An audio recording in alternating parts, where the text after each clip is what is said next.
volta com o programa da tarde, recebendo hoje aqui a doutora Joelma Noronha, que é reumatologista. Muito obrigada, doutora, pela participação no programa. Inclusive, ela está com uma calça roxa lindíssima, em homenagem ao Fevereiro Roxo, que inclusive tem a cor, o roxinho aqui no nosso programa da tarde também. Esse que é um mês de conscientização sobre doenças crônicas como lúpus, Alzheimer e fibromialgia. A iniciativa reforça a importância do diagnóstico precoce, do acompanhamento médico e principalmente da informação como ferramenta e combate ao preconceito. Hoje, doutora, nessa campanha que é tão importante, é importante também a gente falar aqui sobre a fibromialgia, que é uma condição que atinge milhões de brasileiros e ainda é cercada de muita dúvida e muita falta de informação também, né? Primeiro, doutor, explica pra gente o que é a fibromialgia. Mas antes eu quero saber da importância do Fevereiro Roxo. Então, o Fevereiro Roxo, ele traz justamente esse mês de conscientização, né? O que é muito importante a gente trazer visibilidade, principalmente para a fibromialgia, né?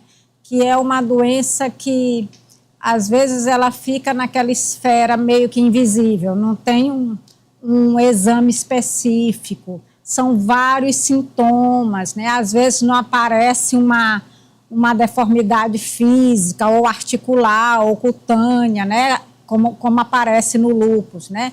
Então, às vezes, a pessoa, né, as pessoas que convivem com o portador de fibromialgia não vê na pele ou na articulação algo que possa ser mais concreto e a doença fica meio, às vezes, sem visibilidade, às vezes fica aquela história, isso não existe, isso é coisa da sua cabeça, você está inventando, né? Então, tem essas frases que são muito ditas para quem tem fibromialgia. Então, essas campanhas de conscientização, em especial o Fevereiro Roxo, é justamente para se trazer mais divulgação, né? Mais conscientização sobre essa doença. Eu tenho amigas, várias amigas que sofrem com a fibromialgia e o sentimento que eu vejo na vida delas, né, é exatamente, doutora, essa questão das pessoas ficarem julgando o tempo todo, dizendo, você está fazendo corpo mole, você não tem nada. Então, realmente, é muito difícil. Mas explicando para você que está nos assistindo agora, eu queria saber, assim, o que exatamente é, doutora, a fibromialgia? Então, os sintomas de fibromialgia cursa principalmente com dor muscular difusa. Então, é aquela dor muscular, né, que a gente chama de mialgia, difusa, ou seja, no corpo todo ao mesmo tempo, não tem um lugar específico.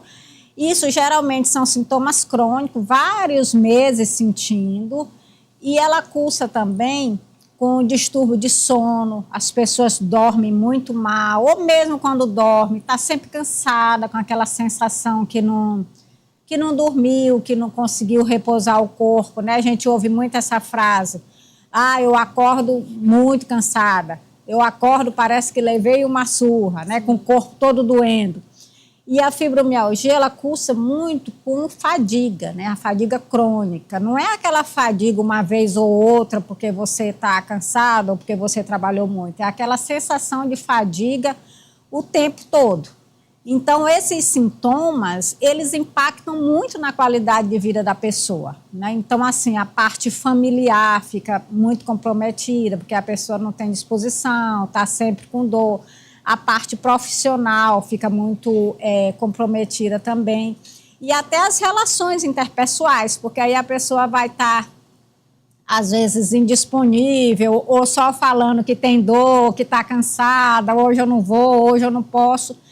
Então, isso impacta muito, e essas pessoas, geralmente, elas não são bem compreendidas, né? Por isso que é importante que seja bem divulgado, né? E isso traz uma sensação de desânimo maior, traz uma sensação de impotência. Então, isso até complica o tratamento, né? Quando as pessoas não são bem compreendidas, tanto no âmbito familiar como no trabalho.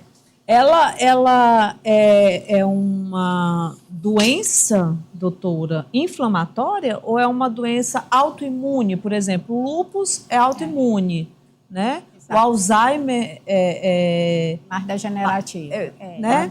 Mas a fibromialgia, A fibromialgia... ela é uma condição ou ela é uma doença? Ela é uma síndrome dolorosa, em que tem esses sintomas associados, não só de dor, mas de fadiga crônica, de distúrbio de sono, às vezes outros sintomas não relacionados a isso, como distúrbios intestinais, né? A síndrome do colo irritável vem junto, às vezes dor pélvica, principalmente próxima à menstruação, cefaleia crônica. Então, a gente fala que é uma síndrome que tem um estado de hipersensibilização do sistema nervoso central à dor. Então, são pessoas que são mais hipersensíveis à dor. Não é uma doença autoimune, apesar de trazer no mês do fevereiro roxo, junto com o lúpus, que é uma doença completamente autoimune, né, que tem uma grande associação com o distúrbio da imunidade, a fibromialgia não tem essa relação, né, até onde se sabe, até hoje, com essas características autoimunes. Né? Mas ela é uma síndrome que engloba muitos outros sintomas, né, como é sabido nas últimas diretrizes de diagnóstico e tratamento de fibromialgia, traz esses outros sintomas que não só a dor, como se pensava antes. Para fazer o diagnóstico, inclusive, é um pouco difícil, né, doutora? Assim, o diagnóstico é clínico, né? Então, só em ser esse diagnóstico clínico vai depender muito do que a pessoa conta, da história clínica, do exame físico. A gente precisa também excluir outras doenças ou condições sistêmicas que causam dor, que causam fadiga, né? Que possa estar junto, né? Tem que ser excluídos algumas coisas. Então, esse diagnóstico, ele precisa realmente, às vezes não é feito de primeira, né? Precisa conhecer a pessoa, precisa ter aquele segmento, né? Às vezes não dá para se fazer de primeira. Mas o diagnóstico é essencialmente clínico. Precisa se fazer alguns exames laboratoriais, até mais para excluir outras doenças, né? Mas, agora, o tratamento é mais...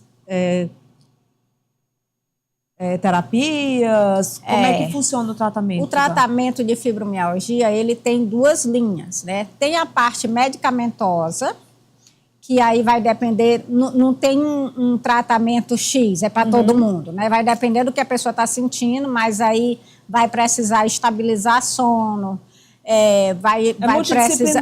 vai precisar entrar com medicamento para fazer relaxamento muscular, dor, tudo, estabilizar sono, às vezes melhorar a ansiedade, essas coisas que alguns pacientes podem ter. Então, a parte do tratamento medicamentoso. E a grande...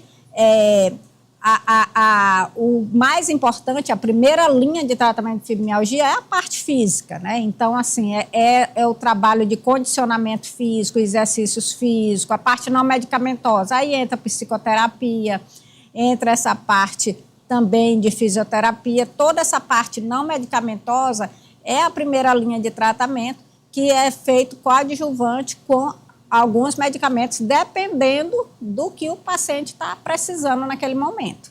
Então tá, doutora, olha, muito obrigada pela entrevista, por ter aceito o nosso convite, né, para falar de um assunto que, infelizmente, a gente vê aí as pessoas cercadas de muitas dúvidas e muita desinformação. Então, que a gente possa ter mais empatia pelas pessoas que sofrem aí com a fibromialgia, né, doutora? Isso. Muito obrigada. Eu que agradeço, estou à disposição sempre. Você conhece alguém que tem fibromialgia, Marisa? Conheço sim. Inclusive, a minha ex-sogra sempre relatou muitas questões, não só no corpo, mas a fibromialgia, por ser uma doença crônica, com dores constantes, ela sempre falava o quanto isso afetava a saúde mental, né? O bem-estar, eu digo, emocional dela, né? Então, assim, você que conhece alguém, eu, inclusive conheço uma jovem também que tem fibromialgia,